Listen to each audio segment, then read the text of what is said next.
오늘 잠언 말씀 중에 가난에 대해서 여러분과 함께 나누려고 하는데, 잠언에 가난에 대해서 이렇게 많은 말씀이 있나, 이것을 여러분들이 만나게 되어질 겁니다. 제 어머님이 돌아가시기 전 얼마 전이었는데 누렇게 빛바랜 종이 한 장을 저에게 건네주면서 이거 받아서 써 그러더라고요. 그 종이를 펴보니까 1972년 아버님이 공사해주고 못 받은 돈 200만 원 현금 보관증이었어요. 지금으로부터 약 한 50년 전이니까 그 당시 돈을 지금의 가치로 환산을 해보면 한 2억 원쯤 되는 돈이었습니다. 그 돈을 받지 못해서 쪼들리며 살았던 시간들이 어릴 적 제 기억에도 선명하죠. 누렇게 빛바란 종이는 어머니가 견뎌야 했던 가난, 저희 식구들이 감수해야 했던 가난을 고스란히 보여주고 있었습니다. 가난이 좋은 사람이 어디 있겠어요? 저도 가난이 싫어요. 가난이 지긋지긋해. 어떻게 보면 가난은 좀 악해 보여요. 제가 30년 전 교회를 개척했던 동네에 가난한 기초생활 수급자들을 위한 10평 아파트쯤 되는 아파트 단지가 들었어요. 그 아파트 전도하러 가면 다른 아파트에서 볼 수 없는 아주 이상한 모습이 있어요.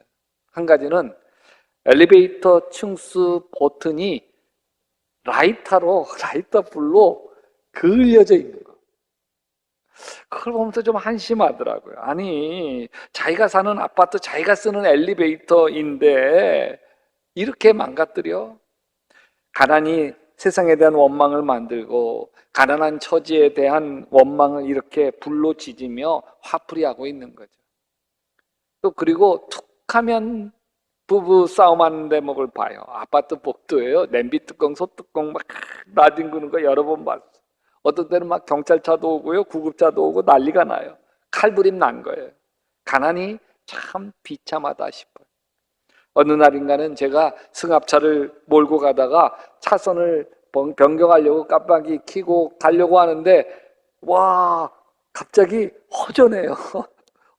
뒤가 전혀 보이지 않아요. 그래서 갓차선에다가 세우고 내려서 보니까 그 조수석 백밀러를 누가 떼가지고 훔쳐간 거예요. 참. 그걸 그전엔 그런 일이 없었는데 그 아파트가 들어서면서 그래요. 여러분, 가난한 동네 살고 싶어요? 부자 동네 살고 싶어요? 여러분 자녀들은 가난한 아이들이 많은 학교에 보내고 싶으세요? 아니면 부자 동네 아이들 학교에 보내고 싶으세요? 우리 동네에 들어온 그 가난한 아파트 뿐만 아니라 평수가 큰 한 50평, 60평 아파트도 있고 섞여 들어오게 되잖아요. 그래서 초등학교 둘을 만들었어요. 그래서 아파트별로 이 학교 저 학교 경계를 나누는 문제 때문에 학부모들이 그냥 데모하고 난리가 났어요. 이유는 이렇게 학군을 묶으면 저 가난한 아파트와 한 학교를 다녀야 되고 저렇게 학군을 묶으면 부자 아파트와 한 학교를 다녀야 되니까 아주 사생결단하고 싸우는 거예요. 다 부자 아파트와 묶이고 싶어요. 내 아이가 가난한 아이와 친구하지 아니하고 부잣집 아이와 친구했으면 좋겠어요. 그래서 부모님들이 막 머리띠동이고 막 머리 깨지도록 데모하고 싸우는 거예요. 잠언 성경 말씀이 맞아요. 가난한 사람은 이웃에게도 미움을 받지만 부자에게는 많은 친구가 따른다. 그걸 보면서 느끼는 건 이거예요. 가난하면 불쌍하구나. 불쌍할 뿐만 아니라 사람 참 초라해지는구나.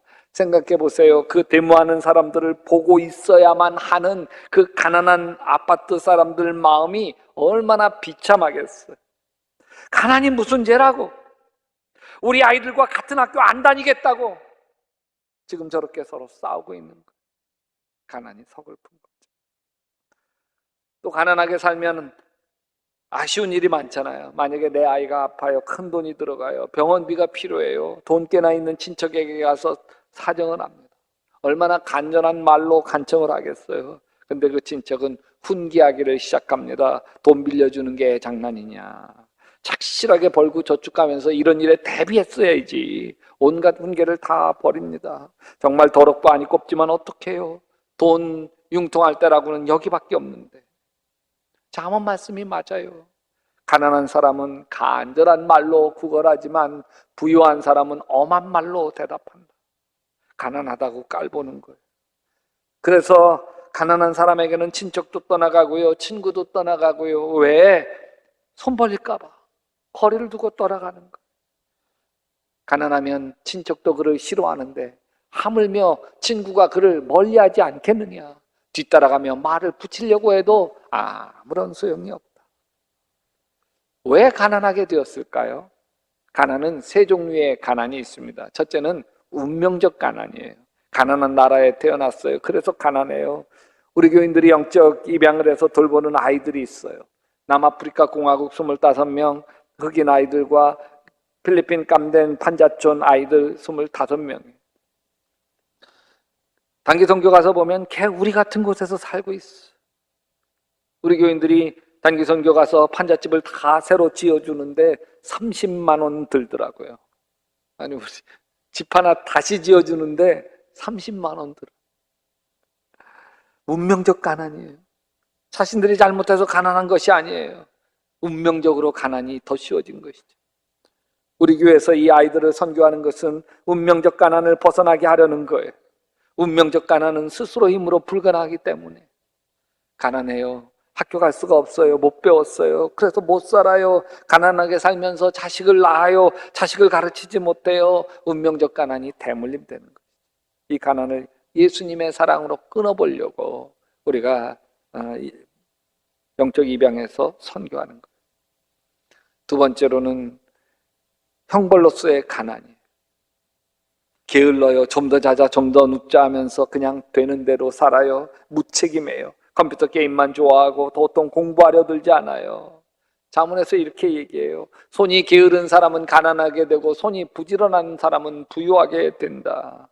또 놀기 좋아해요. 술 먹고 도박해요. 그래서 가난을 다 탕진하고 말았어요. 이들에게는 가난이 형벌이에요. 방탕한 삶을 산 것에 대해서 대가를 치르는 것이죠. 잠언 23장 21절에 늘 술에 취해 있으면서 먹기만을 탐하는 사람은 재산을 탕진하게 되고 늘 잠에 빠져 있는 사람은 뭘 걸쳐요? 누더기를 걸치게 된다. 이것이 형벌로서의 가난. 세 번째는 신앙적 가난도 있습니다. 예수님이 여우도 굴이 있고 공중에 새도 거처가 있지만 인자는 머리 둘 것도 없다. 가난한 예수님 볼 수 있어요. 하늘 보좌를 버리시고 가난을 택해서 이 땅에 오신 것이죠. 사도 바울도 그 좋은 악벌 로마 시민권 다 잘 먹고 잘 살 수 있는데 예수님 때문에 배설물로 여기고 가난을 택합니다. 이게 신앙적 가난이에요. 사도 바울이 예수님의 가난에 대해서 이렇게 얘기해요. 그리스도께서 부요하나 여러분을 위해서 가난하게 되셨습니다. 그것은 그의 가난으로 여러분을 부요하게 하시려는 것입니다. 예수님의 가난이 신앙적 가난이에요. 그래서 여러분, 가난이 창피한 일이 아닙니다. 가난해도 정직하고 진실하게 살 때 마음에 자부심이 있어요. 가난이 부끄럽지 않아요. 가난이 주는 소박한 삶을 소중하게 여기며 살기 때문입니다. 부유하나 구부러진 길을 가는 사람보다는 가난해도 흠없이 사는 사람이 낫다. 그래서 가난하다고 불행한 게 아니에요. 아니, 부자라고 해서 행복한 것도 아니에요. 잠언 28장 11절에 부자가 자기 보기에는 지혜롭지만 가난하나 슬기로운 사람은 그 사람의 속을 꿰뚫어 본다. 참 기가 막힌 말씀이에요. 가난하게 살지만 부자를 꿰뚫어 보고 있는 거예요. 부자도 수고하고 무거운 짐을 지고 살고 있는 게 보이는 거예요. 부자도 근심이 많고 부자도 불안하고 부자도 인생이 행복하지 않다는 것을 꿰뚫어 보고 있는 거예요. 그래서 부자가 부럽지 않아요. 뿐만 아니라 가난이 부끄럽지도 않습니다. 그래서 잠언 아굴은 이렇게 기도합니다.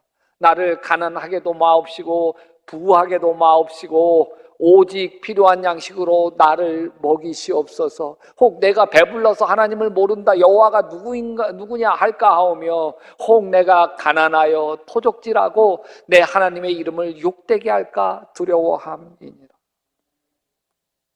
오늘 잠언 말씀에서 이렇게 얘기해요. 가난한 자와 부자가 함께 살거니와 이 모두를 지으신 이는 누구? 여호와시니라. 가난한 사람, 부자도 다 하나님이 지으셨고 한 형제라는 말. 양희은 노래 중에 작은 연못이라는 동화와 같은 노래가 있어요. 근데 이 노래 가사가 참 슬퍼요. 깊은 산호솔길여 자그마한 연못에 지금은 더러운 물만 고이고 아무것도 살지 않지만, 먼 옛날이 연못엔 예쁜 붕어 2마리 살고 있었다고 전해지지요. 깊은 산 작은 연못, 어느 맑은 여름날 연못 속에 붕어 2마리 서로 싸워 한 마리는 물 위에 떠오르고 여린 살이 썩어 들어가 물도 따라 썩어 들어가 연못 속에선 아무것도 살 수 없게 되었죠. 여러분, 이 세상은 어차피 함께 살아가야 하는 세상이에요. 누군가를 가슴 아프게 하고 나 혼자 편하게 살 수 없는 세상이에요. 누군가의 슬픔, 외로움, 고통을 외면하면 반드시 부메랑이 되어서 나에게로 돌아옵니다. 여러분, 지존파, 막가파, 세상에 복수하려고 하는 이 흑수저들, 가진 자들에 대한 무분별한 분노, 금수저들에 대한 분노, 이것 때문에 외제차 타고 가면 잡아다가 살인을 저지르는 걸 서슴지. 여러분, 이 세상은 어차피 함께 더불어 살아가야 되는 세상. 모세가 이스라엘 백성들을 애굽에서 해방시키고 40년 광야를 거쳐 이제 가나안 땅 코앞까지 왔어요. 근데 자신이 가나안 땅 못 들어가잖아요. 그래서 설교를 해요. 마지막 설교. 신명기 24장 19절에 당신이 밭에서 곡식을 거둘 때에 곡식 한 묶음을 잊어버리고 왔거든 그것을 가지려고 되돌아가지 마십시오. 그것은 외국 사람과 고아와 과부들에게 돌아갈 몫입니다. 그래야만 주 당신들의 하나님이 당신들이 하는 모든 일에 복을 내려주실 것입니다. 여러분, 곡식을 주워하다 한 묶음 떨어뜨려요. 아깝다고 주워오지 말라는 거. 왜요? 가난한 사람 먹으라고. 또 감람나무, 포도나무 열매를 딸 때도 악착같이 남김없이 다 따지 말라는 거예요. 좀 대강 남겨두어서 배고픈 사람 와서 따먹게 하라는 거예요. 레위기서에서도 똑같은 제목이 나와요. 너희 땅에 곡물을 벨 때에 너는 반 모퉁이까지 다 거두지 말고 너희 떨어진 이삭도 줍지 마라. 가난한 사람도 또 줄임배를 채울 수 있도록 남겨두라는 거예요. 여러분, 이 말씀 속에는 깊은 진리가 담겨 있어요. 첫째는 내가 애써 번 재물 속에도 가난한 사람 몫이 섞여 있다는 거예요. 내가 농사 지었어요. 내가 피땀 흘렸어요. 내가 밭이에요. 근데 내가 악착같이 다 거두지 말고 모퉁이 남겨두어라. 떨어진 이삭 다 줍지 말고 부스러기 남겨두어라. 무슨 뜻인가요? 내가 번 재물 속에서도 가난한 사람과 함께 나누어야 할 가난한 사람 몫이 섞여 있다는 거예요. 모세는 이스라엘 백성들에게 야, 너희들도 애굽에서 종살이 했지 않냐? 그런데 하나님의 은혜를 베풀어 주어서 이 젖과 꿀이 흐르는 가나안 땅 살게 되었지 않냐? 그러니 가난한 사람 외면하지 마라. 두 번째, 가난한 사람을 도와주면 하나님을 도와주는 것.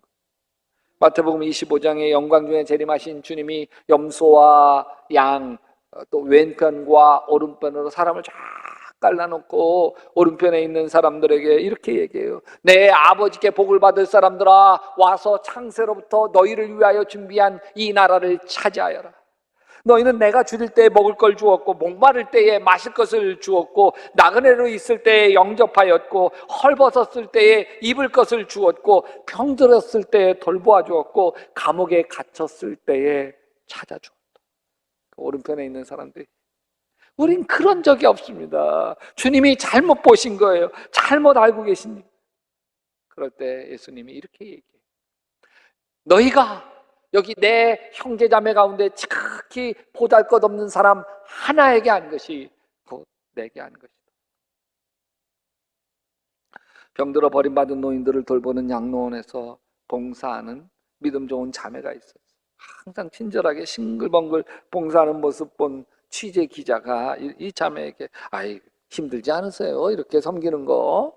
그랬더니 저는요 이분들이 다 예수님으로 보여요. 이 노인들이 다 예수님으로 보여요. 그래서 난 지금 예수님 닦아드리고 예수님 부축해드리고 예수님 섬기는 거니 얼마나 좋은지 몰라요. 여러분 가난한 사람들을 도와주면 하나님을 도와주는 거예요. 하나님이 복을 주시는 거예요. 그래서 잠언 28장 27절에 가난한 사람을 도와주는 사람은 모자르는 것이 없지만 그를 못 본치 않은 사람은 많은 저주를 받는다. 그 못 본치 않은 사람이 마태복음 25장 왼쪽에 있는 염소 쪽에 있는 사람들이에요. 예수님이 헐벗고 배고플 때에 모른 체 했던 사람들. 그리고 세 번째로는 그리하면 내 하나님 여호와께서 내 손으로 하는 범사에 복을 내리시리라. 이건 신명기 19장 29절이에요. 내 성중에 거류하는 객과 고아와 가부들이 와서 먹고 배부르게 하라. 그리하면 내 하나님 여호와께서 내 손으로 하는 범사에 내게 복을 주시리라. 가난한 집에 아버지 일찍 돌아가시고 홀 어머니와 함께 사는 아들이 있었어요. 고등학교에 때 엄마 따라 새벽기도 다니면서 신앙에 푹 빠졌어. 방언도 받고 온갖 은혜를 받았어. 신앙에 푹 빠져 있으니 학교 성적은 전교에서 한 350등쯤 했어. 밑바닥을 기고 있었어. 근데 어느 날 비몽사몽간에 하나님께서 그러시더래요. 정수야, 내 소원이 뭐냐? 내가 들어주마. 가난하게 살았으니까 하나님 돈 할래다가 주일학교 때 솔로몬 생각이 나가지고서 하나님 지혜를 주십시오. 그때로부터요 공부하는데 책 내용이 머리에 촥촥 사진 찍듯이 저장되어지더라고요. 그러니까 시험 보는데 막 공부한 것이 머리에 다 사진 찍혀 있으니까 그러니까 전교에서 갑자기 수직 상승해서 5등까지 올라. 결국 서울대 의대를 입학했어. 원정수 박사 이야기에 미국 가서 유학 의사 생활하면서 지내는데 이 미국의 유학원 한국 학생들을 위한 집회가 열리는데 여기서 간증을 해 달라고 하더래요. 그래서 무슨 간증을 해야 되나요? 그 하나님께 기도하는데 이 하나님께서 그 두 장면을 필름처럼 보여주시더래요. 첫 번째 장면은 자기가 고등학교 다닐 때인데 어머님이 새벽기도 갔다 오시면서 어떤 장님 할아버지를 모시고 오셨어요. 길거리에서 얼어 죽을 것 같아서 모시고 왔다는 거예요. 그 할아버지를 보는 순간 원망이 생겼어. 아니 우리 처지에 어떻게 하시려고 이분을 집에 데려오셨나. 근데 어머니는 종수 보고 할아버지 씻겨드리고 옷을 갈아입혀드려라. 그 할아버지 옷을 보니까 갑옷 땀에 쩔고 변 보시고 그냥 주무시고 변에다 소변에다가 자기의 땀에다가 쩔어가지고요 옷이 갑옷같이 되어져 있더래. 그래서 도저히 만지지 못해가지고서 막대기 갖다가 어디로 이렇게 하면서 막대기 갖다가 벗겨드렸어. 할아버지 몸을 보니까 몸에도 갑옷처럼 이렇게 떡지. 이거 닦아드릴 필요도 없이 그냥 떼면 되더래. 이렇게 할아버지 목욕을 시켜드리는데 몇 년 만에 하시는지 시원하다 시원하다. 목욕 다 시켜드리고 어머니에게 무슨 옷 입혀드릴까요? 물었더니 정수야 삼촌이 입으시다가 너 입으라고 내준 옷 있지? 그거 입혀드려라. 엄마, 저는 뭘 입고요? 엄마는 뒤를 돌아서 눈물을 훔치면서 입혀드리라면 입혀드려. 그 장면을 떠올려. 그리고 또 다른 한 장면을 떠올려 주시는데, 서울대 의대 다닐 때 한 달 동안 아르바이트를 했는데 3만 원을 받아. 그렇게 큰 돈은 처음 만져봤어. 그 돈을 갖고서 저녁 9시에 서울에서 대전 집으로 가는 버스를 타고 내려가는데 마음이 두근두근하죠. 엄마가 얼마나 기뻐하실까. 엄마가 아마 처음으로 이쑤시개로 이빨을 쑤시게 될 거야. 이빨 사이에 고기가 끼어가지고. 그런 생각하니까 너무 좋더래. 밤 11시가 되어서 고속버스 터미널로 들어오는데 어떤 할아버지가 이렇게 보이더래. 할아버지 무릎이 다 떨어진 바지를 입고 계시고 무릎이 서로 닿도록 바들바들 떨고 계시는데, 마음에 내가 이 버스 내리기 전에 저 할아버지 빨리 그냥 가셨으면 좋겠다. 그래서 먼저 다른 사람 다 내리도록 일부러 맨 뒤에 마지막에 내리면서 3만 원. 이건 안 돼. 엄마 고기 사드릴 돈이야. 이건 안 돼. 이건 안 된다니까. 그러면서 내렸는데 자기도 모르게 3만 원 할아버지 손에 쥐어드리면서, 그러면서 이렇게 말했대. 할아버지, 왜 주책 없이 이 늦은 밤에 하필 여기 와 있어요? 집으로 가는 길 정육점 앞을 지나는데 그 할아버지에게 그냥 1,000원만 주고 29,000원 가지고 올까? 아니 그냥 10,000원만 드리고 2만 원은 가지고 올걸. 그래도 그러면 고기는 살 수 있었을 때. 이 두 할아버지 가득하게 입고 있었는데, 유학생들을 위해서 간증을 준비하고 있는데 주님이 이 두 할아버지를 떠올려 주시면서 그러시더라는 거예요. 정수야, 그게 나였다. 아멘. 내가 나를 씻겨줘서 고맙다. 그때 내가 얼마나 추웠는지 모르는데, 내가 얼마나 배고팠는지 모르는데 내가 춥고 배고픈 나를 돌봐 주어서 고맙다. 여러분, 지금 여러분이 아버지 모시고 있습니까? 어머니 모시고 있습니까? 시부모 모시고 있습니까? 아니면 암에 걸려 어려운 사람, 중풍에 걸려 힘겨운 사람, 여러분들이 형제들 섬기고 있습니까? 여러분, 주님이 이렇게 이야기해요. 그들이 나다. 그들이 나다. That is Jesus.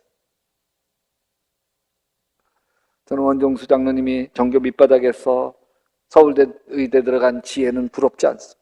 그러나 장님 할아버지, 거지 할아버지가 예수님으로 보이는 그 지혜의 눈은 부럽습니다. 지금 내가 모시는, 여러분이 모시는 그런 어머니, 아버지 치매 걸리신 분들이 예수님이지. 갑자기 사고당해서 인생 벼랑 끝에 있는 사람들이 예수님이지. 그래서 예수님인 것처럼 섬기고 사랑하고 축복할 수 있게 되기를 바랍니다. 잠언 19장 27절에 가난한 자를 불쌍히 여기는 것은 여호와께 구워 드리는 것이니 그의 선행을 그에게 갚아 주리라.